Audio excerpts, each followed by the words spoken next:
Taib, bismillahirrahmanirrahim. Assalamualaikum warahmatullahi wabarakatuh. Baiklah teman-teman, perkenalkan nama saya Nurhalik Rahman dengan NIM 2311207 dari kelas PAI 3G. Jadi pada kesempatan kali ini saya akan menyampaikan tugas saya dari mata kuliah Pengembangan Media dan Pembelajaran dengan model ADI yang mana diampu oleh Ibu Dian Puspita Eka Putri MPD. Di sini saya akan menyampaikan apa itu pengembangan media pembelajaran, jenis-jenis media pembelajaran, pengembangan media pembelajaran menggunakan model ADI. Langsung saja.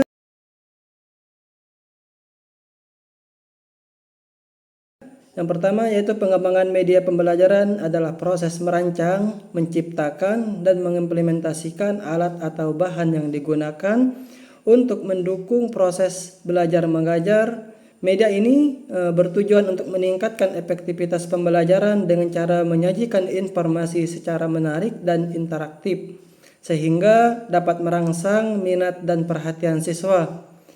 Jenis-jenis media pembelajaran yang pertama, media cetak berupa buku, modul, dan lembar kerja yang berisi materi ajar. Yang kedua, media audio visual yang berupa video, film, dan rekaman audio yang mendemonstrasikan konsep atau materi tertentu. Terus yang ketiga, media digital, yaitu aplikasi pembelajaran, website, dan perangkat lunak interaktif yang memungkinkan siswa belajar secara mandiri. Kemudian yang keempat yaitu media interaktif, berupa kuis online, simulasi, dan game edukatif yang meningkatkan keterlibatan siswa dalam belajar. Selanjutnya, pengembangan media pembelajaran menggunakan model ADI.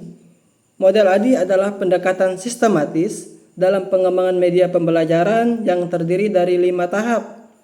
Tahap yang pertama yaitu analisis. Pada tahap ini, pengembang melakukan analisis kebutuhan untuk memahami karakteristik siswa, tujuan pembelajaran, dan konteks pembelajaran. Misalnya, dalam pembelajaran agama Islam di SMP, analisis dapat mencakup pemahaman siswa tentang ajaran Islam dan nilai-nilai moral.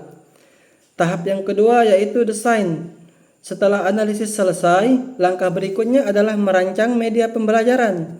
Ini mencakup pembuatan kerangka materi, pemilihan jenis media yang sesuai seperti video atau aplikasi, dan perencanaan evaluasi. Misalnya, merancang modul pembelajaran interaktif tentang sejarah Nabi Muhammad SAW.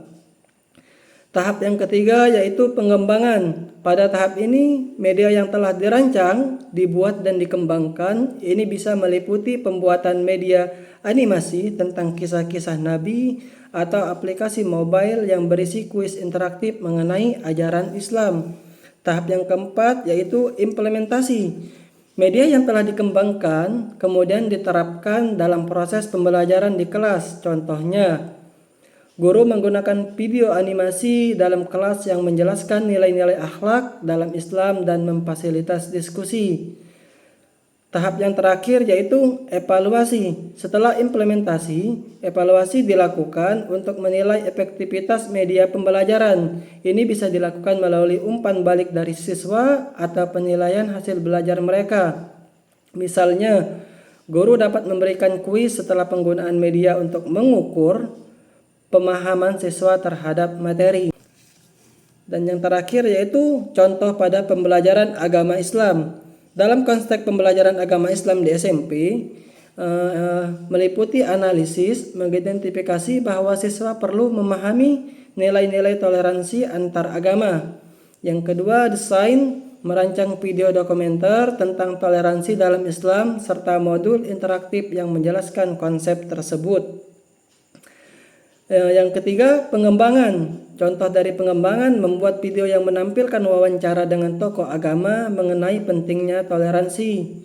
Contoh dari implementasi, menayangkan video tersebut di kelas dan mengadakan diskusi kelompok. Dan contoh yang terakhir yaitu contoh dari evaluasi, mengumpulkan umpan balik dari siswa melalui survei tentang pemahaman mereka setelah menonton video. Jadi kesimpulannya, Dengan mengikuti model ADI, pengembangan media pembelajaran dapat dilakukan secara sistematis dan terencana sehingga meningkatkan kualitas proses belajar mengajar di SMP. Mungkin kurang lebih ini yang hanya dapat saya sampaikan. Apabila ada salah kata saya mohon maaf. Kepada Allah saya mohon ampun. Wabillahi taufiq wal hidayah. Wassalamualaikum warahmatullahi wabarakatuh.